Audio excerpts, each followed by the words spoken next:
नमस्कार, पॉलिटिकल पंचायत देख रहे हैं आप। आपके साथ मैं हूं हिंगलाज दान। आनंदपाल एनकाउंटर में जो पूरी टीम शामिल थी, अब उस पर 302 का मुकदमा चलेगा, यानी कि हत्या के प्रयास के शक में मुकदमा चलाया जाएगा।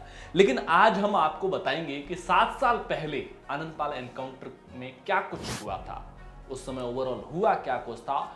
और आनंदपाल जब 3 सितंबर 2015 को पुलिस की कस्टडी से फरार हुआ था। दरअसल होता यह है कि नानूराम मर्डर केस में तब वो बरी होता है और बरी होकर के वापस जब जा रहे होते हैं कोर्ट से, तब बीच रास्ते में वो इस खुशी के अंदर मिठाई बांटता है। गाड़ी के ड्राइवर और कमांडो शक्ति सिंह को छोड़कर के बाकी सबको मिठाई खिलाई जाती है और उस मिठाई में जहर होता है, सब बेहोश हो जाते हैं। आनंदपाल के समर्थक, आनंदपाल के गुर्गे कह सकते हैं, 2 गाड़ियों में सवार होकर के आते हैं। पुलिस गाड़ी पर फायरिंग की जाती है, उनको छुड़ा करके ले जाया जाता है और करीब करीब 2 साल बाद में 21 जून 2017 को चूरू के मलसीसर में एनकाउंटर होता है और उसमें वो मारे जाते हैं, जिसमें पुलिस का कहना है एनकाउंटर होता है। आनंदपाल पक्ष का आरोप है कि वो फर्जी एनकाउंटर था, उनकी हत्या की गई थी।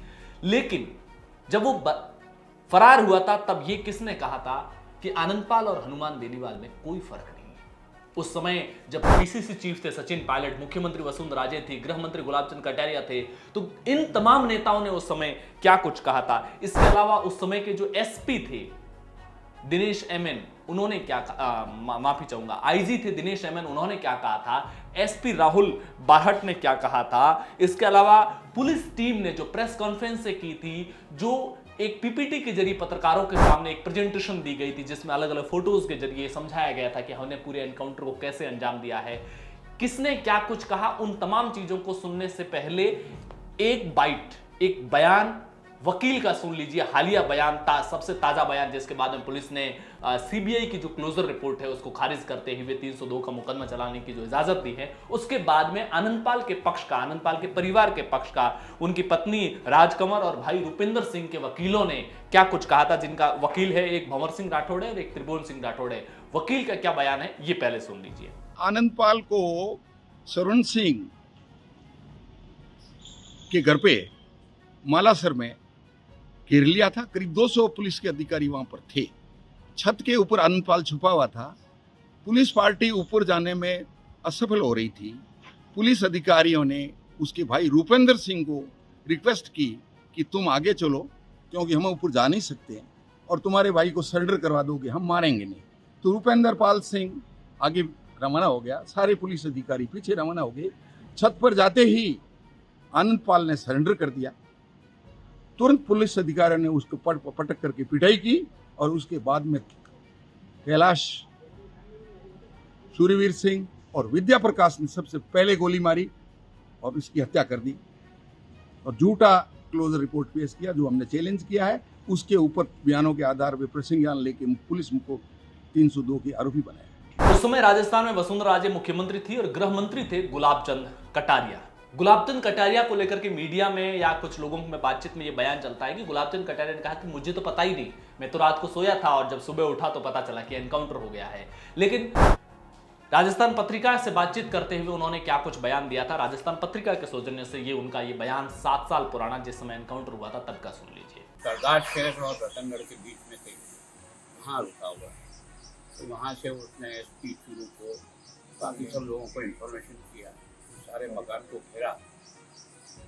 घेरने के बाद कई बार उससे कहा कि तुम सरेंडर करो। उनके परिवार की महिलाएं, बाकी सब जद्दोजहद कर, उनको काबू किया। उसके बाद उन्होंने फायरिंग शुरू की। आनंदपाल ने, हमारी टीम ने भी फायरिंग शुरू की। वो ऊपर की मंजिल में था, सीढ़ियाँ चढ़ कर के जो 2 लोगों को गोली मारी, एक सोहन को और एक एसपी भी उस समय था। उसका गनमैन जो आगे था उसके पैरों में गोली लगी और उसके बाद जो फायरिंग से घायल हुआ। तो मैं सोचता हूँ कि कोशिश ये की थी कि उसको पकड़ और वो सरेंडर कर दे, लेकिन उसने नहीं किया। लंबे समय के प्रयास के बाद पुलिस को एक कामयाबी मिली। आनंदपाल सिंह के एनकाउंटर के बाद में साम्राज्य के अंदर में भारी तादाद में समाज के लोग जुटे थे, लोगों का हुजूम उमड़ गया था। 20 दिन बाद में अंतिम संस्कार किया गया था। उनकी जो डेड बॉडी थी उसको डीप फ्रीज के अंदर वहीं पर रखा गया था। भारी तादाद में समाज के लोग भी जुटे थे और समाज से जुड़े हुए नेता भी जुटे थे, जिसमें लोकेंद्र सिंह कालवी जैसे बड़े नेताओं ने वहां पर भारी तादाद में आई भीड़ को संबोधित किया था। इसके अलावा भीड़, एक समय ऐसा आया था जब रेलवे की पटरियां उखाड़ दी गई थी, यहां तक कि एक तहसीलदार जिसकी गाड़ी में आग लगा दी गई थी और वो तहसीलदार बड़ी मुश्किल से गाड़ी से जान बचा करके भागी थी। इसके अलावा हनुमान सिंह खांगटा जैसे नेताओं का, लोकेंद्र सिंह कालवी ने उस समय क्या कहा था और हनुमान सिंह खांगटा ने क्या कहा था, ये पहले सुनिए, फिर सचिन पायलट समेत तमाम दूसरे नेताओं का बयान सुनाते हैं। और हमारी मुख्य मांग है कि ये सीबीआई से जांच कराई जाए। ये झूठा और फर्जी एनकाउंटर है, जानबूझकर ये उनकी हत्या की गई है। इसके अंदर राजस्थान सरकार की मिलीभगती व अधिकारियों की मिलीभगती की वजह से उसकी हत्या की गई है। ये एनकाउंटर नहीं है। उस आदमी को विश्वास में लेकर जब उसने सरेंडर कर दिया था, तो सरेंडर करने के बाद में उसके सारे कपड़े चेंज करने के बाद में वो सिर्फ विश्वास में आ गया था। उसके बाद में उसके पीछे से गोली चलाकर उसकी हत्या की गई है। हम आपको पुलिस उस समय के जो आईजी थे दिनेश एमएन, उनका और एसपी राहुल बारट का बयान सुना है, लेकिन उससे पहले सचिन पायलट का सुन लीजिए, क्योंकि विपक्ष की भूमिका में उस समय सचिन पायलट थे, पीसीसी चीफ थे। अशोक गहलोत मोटे तौर पर मेन स्ट्रीम कांग्रेस से पूरी तरह से साइडलाइन थे। सचिन पायलट ने उस समय जो आंदोलन चल रहा था आनंदपाल एनकाउंटर के बाद में, उसको लेकर के क्या बयान दिया था, ये भी सुन लीजिए। इतना अगर गतिरोध बना हुआ है तो मुख्यमंत्री जी को चाहिए कि गतिरोध को समाप्त करने के लिए एक पहल करें। जिस प्रकार से एनकाउंटर हुआ है, सवाल खड़े हुए हैं और हमें लगता है कि इसका समस्या का समाधान भी सरकार के पास ही है। सरकार को अपने विवेक का इस्तेमाल करना चाहिए और पूरे प्रदेश में जो तनाव पैदा हुआ है, जो एक अनिश्चितता की स्थिति बनी हुई है, उसको समाप्त करने के लिए मुख्यमंत्री सरकार को पहल करनी चाहिए। हाथ पे हाथ रखकर बैठे रहें और हालात और बिगड़ते रहें, इसकी पूरी जिम्मेदारी सरकार की। जब ये एनकाउंटर हुआ था, एनकाउंटर की जो टीम थी उस समय के आईजी दिनेश एमएन थे और जो टीम थी उसमें एसपी थे राहुल बारहट थे, इसके अलावा एडिशनल एसपी विद्या प्रकाश चौधरी थे, डीएसपी सूर्यवीर सिंह राठौड़ थे, इसके अलावा कांस्टेबल कैलाश थे, कांस्टेबल धर्मपाल थे, धर्मवीर सिंह थे, कमांडो सोहन सिंह थे और एडिशनल एसपी एसओजी के करण सिंह थे। इसमें से अभी जो राहुल बारहट है, जो उस समय एसपी थे चूरू के, वो अभी विदेश मंत्रालय के अधीन मुंबई में तैनात है।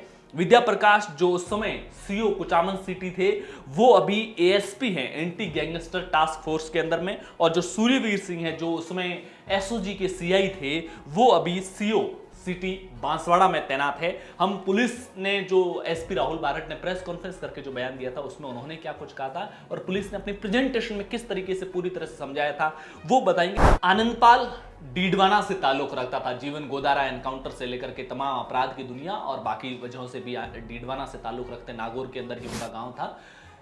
डीडवाना से उस समय एमएलए थे यूनुस खान। यूनुस खान वसुंधरा राजे सरकार में मुख्यमंत्री थे और वसुंधरा राजे के बेहद करीबी लोगों में से माने जाते हैं। और इस बार जब 23 में उन्होंने टिकट कटा 2023 के विधानसभा चुनाव में, तो वो वहां से निर्दलीय चुनाव लड़कर के निर्दलीय अभी वो डीडवाना से एमएलए है।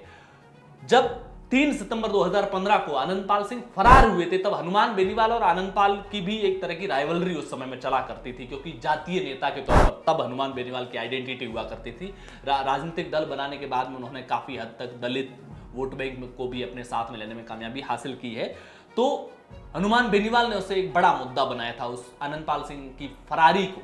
तब यूनुस खान ने, जो मंत्री थे उसमें वसुंधरा सरकार में, उन्होंने ये बयान दिया था कि हनुमान बेनीवाल और आनंदपाल में कोई फर्क नहीं, दोनों एक जैसे है। क्या कुछ कहा था वो बयान भी सुन लीजिए। हनुमान बेनीवाल और आनंदपाल में कोई फर्क नहीं। उसके खिलाफ 18 मुकदमे हैं, उसके खिलाफ 14 मुकदमे। 2006 से हनुमान बेनीवाल बार बार यही आरोप दोहरा रहा है। मैं आपके अखबारों की, आपके टीवी की, आप स्वयं देख सकते हैं, ये विधानसभा में बोलता है, लेकिन हनुमान बेनीवाल राजनीतिक रूप से विरोध करने के अलावा उसके पास कोई नहीं।